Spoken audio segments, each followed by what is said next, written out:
Hi friends, welcome to my dreams world. Daddy, ఎక్కడికి వెళ్తున్నావు? మీ అమ్మ దగ్గరికి తల్లి. అయితే అమ్మని తీసుకొచ్చేస్తావా? తప్పకుండా. కొంచెం టైం పడుతుంది. నేను వచ్చే వరకు మీనా ఆంటీని విసిగించకుండా అబ్బాయితో ఆడుకోవాలి. అర్థమయ్యిందా? సరే. శక్తి, వెళ్తున్నావా?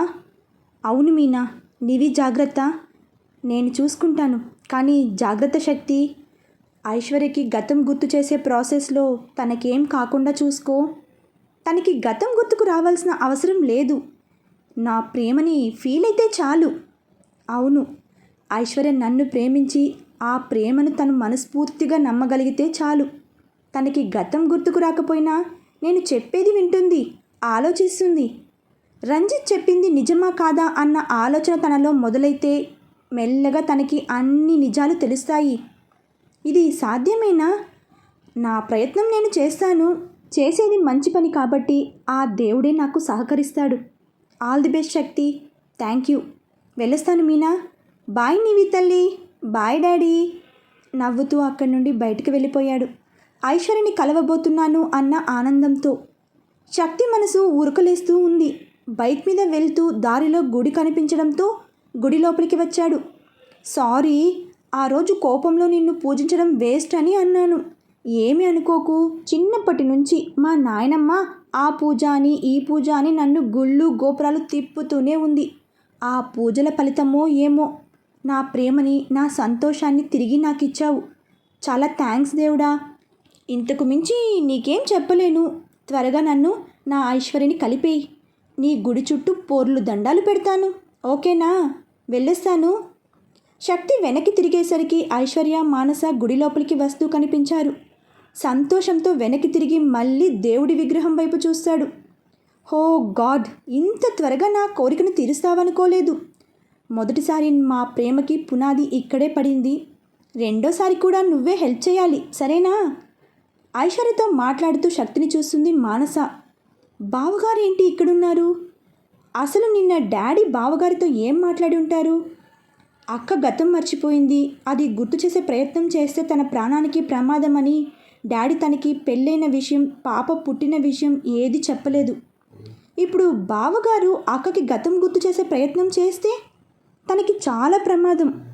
ఎలా అయినా బావగారితో మాట్లాడి ఆ ప్రయత్నం చేయొద్దు అని చెప్పాలి. ఆలోచనతోనే దేవుడి ముందు నిలబడింది మానస. పూజారి తన చేతిలో పూజ సామాన్లు తీసుకుని పేరు గోత్రం చెప్పమని అడుగుతాడు. కానీ మానస నుంచి ఎలాంటి సమాధానం లేదు. ఐశ్వర్య తనని గమనించి చెయ్యి పట్టుకుంటుంది. ఏం ఆలోచిస్తున్నావు? పేరు గోత్రం చెప్పు. పూజ పూర్తి చేసుకుని గుడి ఆవరణలోనే కూర్చున్నారు ఇద్దరు. శక్తి తమ వైపు రావడం గమనిస్తుంది. అక్క, ఇప్పుడే వస్తాను. సరే. పైకి లేచి ఐశ్వర్య చూడకుండా శక్తి చేయి పట్టుకుని గుడి వెనక్కి లాక్కెళ్తుంది. ఏయ్ వదులు. విసురుగా మానస చేతి నుండి తన చేతిని విడిపించుకుంటాడు. బావగారు, నేను చెప్పేది వినండి. ఏం చెప్తావు? మీరందరూ కలిసి ఐశ్వర్యని ఎలా మోసం చేస్తున్నారో చెప్తావా? మోసం చేయడం ఏంటి? అక్కకి హెల్ప్ చేస్తున్నాము. హెల్ప్? అది మీరు. తన ఆస్తి కోసం గుంటకాడ నక్కలా ఎదురుచూశారు. ఆ ఆస్తి మీ మొహాన కొట్టి తన మానాన తను బ్రతుకుతుంటే దాన్ని కూడా నాశనం చేసి, కన్న బిడ్డని, కట్టుకున్న భర్తని కూడా తనకి దూరం చేసి మీ బిజినెస్ కోసం వాడుకుంటున్నారు. దాన్ని హెల్ప్ అంటారా? అయ్యో బావగారు, మీరు తప్పుగా అర్థం చేసుకుంటున్నారు. మీ తప్పేం లేదులేండి. అప్పుడు నేను ప్రవర్తించిన తీరు వల్ల మీకు నా మీద కోపం ఉండడం సహజం. అక్క మీద అక్కసుతో ఆలోచించకుండా చాలా చేసేశాను. అంతే. తను నాకంటే అందంగా ఉంటుంది. పైగా ఆస్తి మొత్తం తన పేరు మీదే ఉంది. చిన్నప్పటి నుంచి నాయనమ్మ నన్ను అస్సలు దగ్గరికే రానిచ్చేది కాదు. అక్కని మాత్రం ప్రేమగా చూసుకునేది. మరి నాకు తన మీద కోపం లేకుండా ఎలా ఉంటుంది? మీరే చెప్పండి. అయినా ఇప్పుడు నాకు తన మీద కోపం ఏం లేదు. మొన్నటి వరకు డాడీని అన్యాయంగా జైలుకి పంపించారు అన్న కోపం ఉండేది. కానీ ఎప్పుడైతే అక్క యాక్సిడెంట్ వల్ల గతం మర్చిపోయింది అని తెలిసిందో అప్పటి నుంచి తన మీద చిన్న కన్సర్న్ ఏర్పడింది. తనంటే కోపమే, కానీ తను చనిపోవాలని మాత్రం నేను ఎప్పుడూ కోరుకోలేదు. నువ్వు కోరుకోకపోవచ్చు, కానీ నీ బాబు కోరుకున్నాడు. మళ్ళీ మీరు మొదటికే వస్తున్నారు. డాడీని మీరు తప్పుగా అర్థం చేసుకుంటున్నారు. ఆస్తి కోసం ఆశపడ్డాడే కానీ కన్న కూతుర్ని చంపేంత దుర్మార్గుడు మాత్రం కాదు. ఆయన అలాంటి వారైతే గతం మర్చిపోయిన అక్క గురించి అంత కేర్ ఎందుకు తీసుకుంటారు? ఎందుకంటే మీ బిజినెస్ డెవలప్మెంట్ కోసం. నేను ఎన్ని చెప్పినా మీరు నమ్మరు. అయినా మీకు డాడీ అంటే ఎందుకు అంత కోపం? మూర్తి అంకుల్ని చంపాడని తప్పుడు ఆధారాలు సృష్టించి జైలుకు పంపించారు. ఇప్పుడేమో అక్క కోసం, తన ఆరోగ్యం కోసం ఆయన ఆరాటపడుతుంటే తప్పుగా అర్థం చేసుకుంటున్నారు. ఏంటి, ఐశ్వర్య కోసం ఆయన ఆరాటపడుతున్నాడా? అసలు ఐశ్వర్య ఆ పరిస్థితికి రావడానికి కారణమే ఆయన. మూర్తి గారినే కాదు, ఐశ్వర్య వాళ్ళ అమ్మగారిని చంపింది కూడా మీ నాన్నే. ఆయనకి జైలు శిక్ష పడడానికి మేమే కారణమన్న పగతో బాంబ్ బ్లాస్ట్ చేయించి ఐశ్వర్యని నాకు, నా బిడ్డకి దూరం చేశాడు. లేదు, డాడీ అలా ఎప్పటికీ చేయడు. ఆ యాక్సిడెంట్ నుండి అక్క కోలుకునే వరకు అక్కని ఎంత అపురూపంగా చూసుకున్నారో నీకేం తెలుసు? నేను స్వయంగా చూశాను. తనని బ్రతికించుకోవడానికి చాలా ఆరాటపడ్డారు. అలా అయితే తనకి స్పృహ రాగానే ఆయనే తన కనతండ్రి అని, ఆ కుటుంబం తనదే అని చెప్పినవాడు తనకి పెళ్ళైన విషయం, పాప ఉన్న విషయం ఎందుకు చెప్పలేదు? అప్పుడే తనకి నిజం చెప్పుంటే మిమ్మల్ని తన సొంత వాళ్ళుగా యాక్సెప్ట్ చేసినట్టే నన్ను, నా బిడ్డని యాక్సెప్ట్ చేసి ఉండేది కదా. మానస ఆలోచిస్తూ ఉండిపోయింది. అది మీ నాన్న అసలు స్వరూపం. నో, నేను నమ్మను. మీరు అబద్ధం చెబుతున్నారు.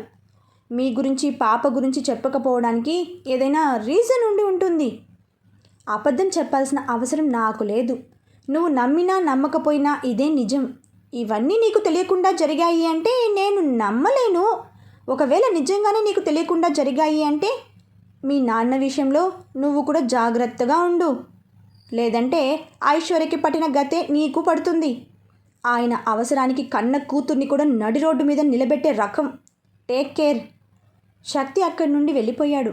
మానస ఏమీ అర్థం కాని సందిగ్ధంలో అక్కడే నిలబడి ఉండిపోయింది. ఐశ్వర్య ఫోన్ మాట్లాడుతూ మానసని గమనించి దగ్గరికి వస్తుంది. మానస, ఇక్కడేం చేస్తున్నావు? వెళ్దామా? హా. ఇద్దరు కారులో కూర్చున్నారు. మానస మైండ్ మొత్తం శక్తి చెప్పిన మాటల చుట్టే తిరుగుతుంది. మామ్, అసలు మూర్తి అంకుల్ని డాడీ ఎందుకు చంపారు? మీ డాడీ చంపడం ఏంటమ్మా? నువ్వు కూడా అబద్ధాన్ని నమ్ముతున్నావా? ఆ మూర్తి ఒక అనాథ అయినా కూడా మీ డాడీ తనతో సమానంగా ఒక బ్రదర్లా అతన్ని చూశాడు. అలాంటిది మీ డాడీ ఎందుకు చంపుతారు? మరి మీనాక్షి కేసు ఎందుకు పెట్టింది? ఇదంతా మీ అక్క పనే. ఆస్తి మొత్తం రాసిచ్చినట్టే ఇచ్చి ఆ మీనాక్షితో ఇలా అబద్ధపు కేసు పెట్టించింది. మామ్ చెప్పింది అబద్ధమా? శక్తి చెప్పింది అబద్ధమా? అయినా డాడీ ఆస్తి కోసం పాకులాడాడే కానీ హత్యలు చేసి కూతురి జీవితాన్ని నాశనం చేసేంత దుర్మార్గుడు కాదు. లేదు, something is wrong. Manasa, are you okay? దేని గురించో దీర్ఘంగా ఆలోచిస్తున్నావు?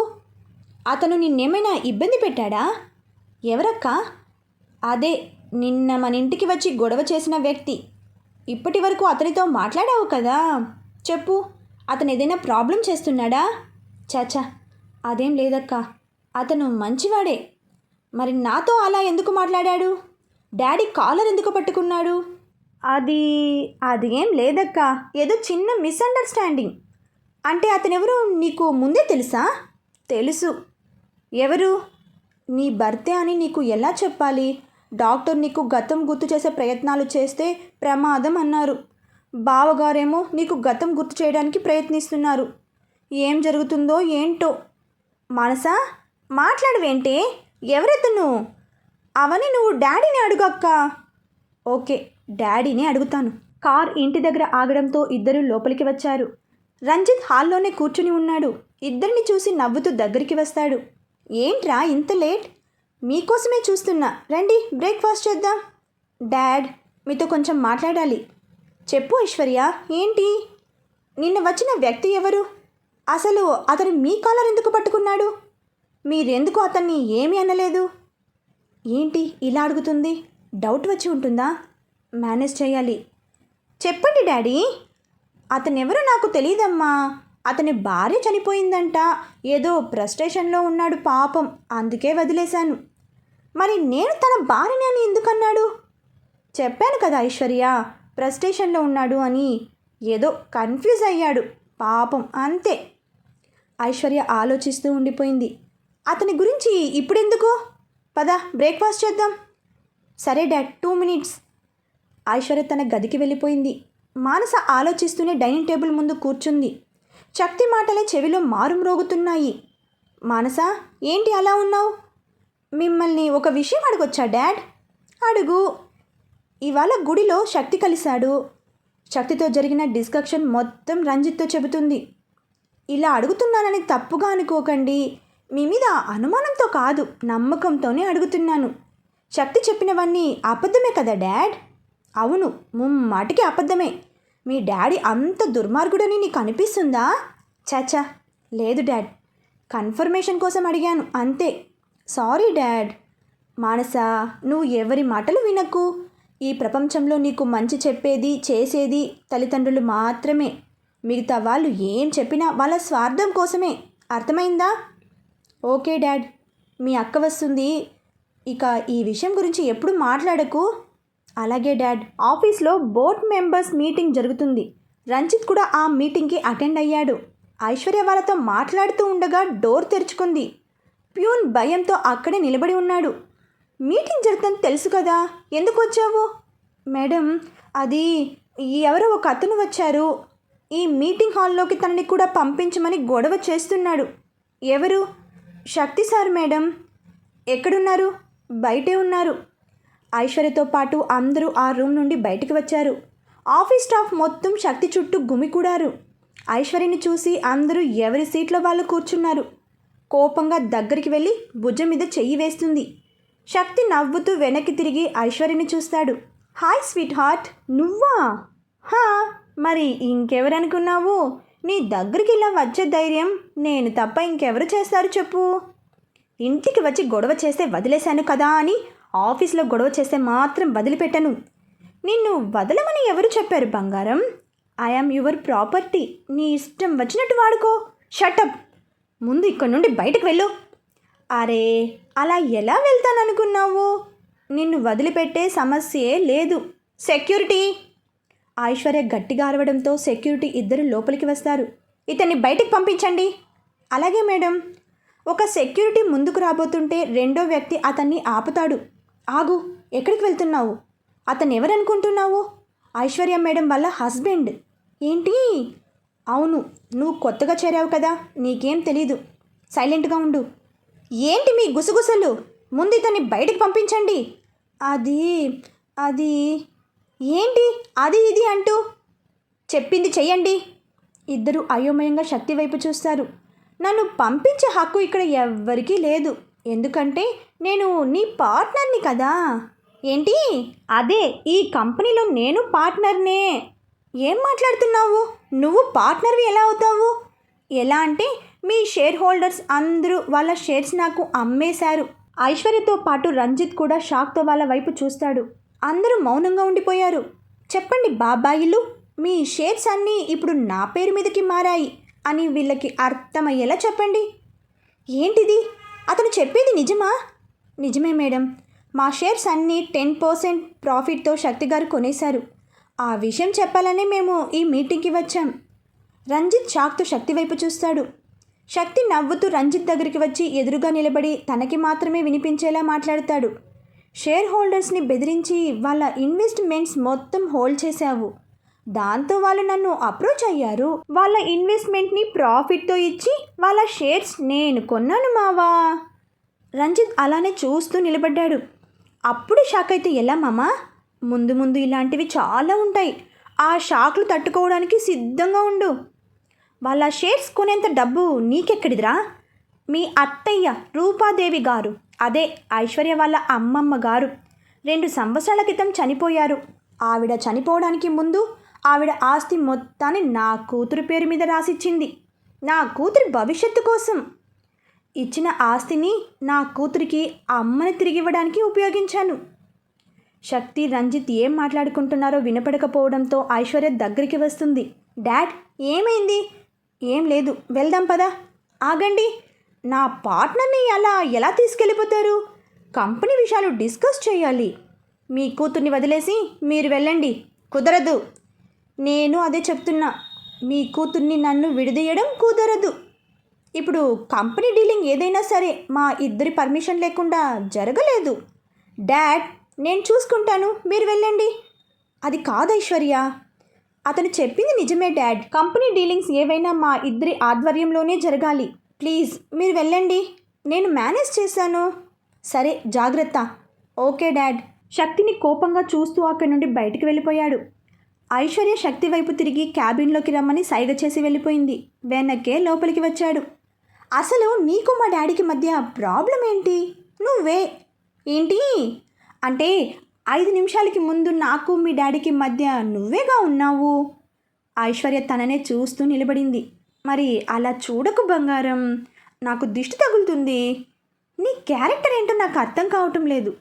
పెళ్ళయింది, పాప కూడా ఉందని చెప్పావు, కానీ ఇప్పుడేమో నాకు సైట్ కొడుతున్నావు. అసలు నిన్నెలా అర్థం చేసుకోవాలి? ఇప్పుడేగా రీఎంట్రీ అయింది, త్వరలోనే అన్నీ అర్థమవుతాయి. ఖచ్చితంగా డాడ్కి ఇతనికి మధ్య ఏదో వార్ నడుస్తుంది. అదేంటో తెలుసుకోవాలి. తర్వాత తెలుసుకుందువు కానీ ఆకలేస్తుంది, లంచ్ చేద్దామా? నాకు ఆకలిగా లేదు. నువ్వు ఇలా తినకుండా కష్టపడితే నేను అస్సలు ఊరుకోను. నా ఇష్టం, నీకేంటి ప్రాబ్లం? సరే, రేపు ఒక ప్రాజెక్ట్ ఫైనల్ చేయడానికి వెళ్తున్నాం కదా, అసలు ఆ ప్రాజెక్ట్ ఎలా ఓకే అవుతుందో నేను చూస్తాను. నో, ఇది చాలా పెద్ద ప్రాజెక్టు. ఇది ఓకే అయితేనే కంపెనీ స్థిరంగా నిలబడుతుంది. అయితే లంచ్కి రా. బెదిరిస్తున్నావా? లేదు బంగారం, బుజ్జుగిస్తున్నా. ముందు నువ్వు బంగారం అని పిలవడం ఆపు. ఐశ్వర్య అంటే బంగారం అనే కదా అర్థం. వస్తున్నావా లేదా? అబ్బా వస్తున్నా, పద.